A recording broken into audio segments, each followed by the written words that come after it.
didn't do it. I swear I didn't do it. I've got nothing to do with that business. I never killed nobody. Oh, no? Then why did you run away when they came to question you? I already told you I forgot to report to my parole officer. I didn't want to go back to prison. When I saw the cops, I just bolted. I wasn't thinking straight.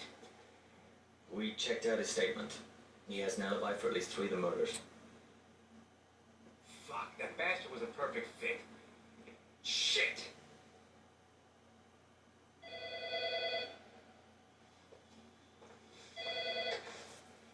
Ash? Okay.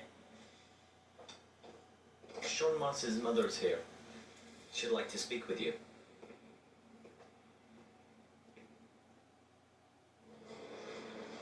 It was a few months back, the middle of the night. It was pouring down. Ethan came home completely drenched at about 3. I asked him where he'd been. He spoke about drowning, the rain. He didn't make any sense. There was something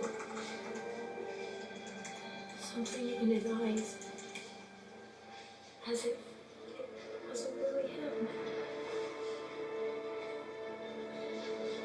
There may be no connection, but the next day there was that announcement about another victim of the origami killer.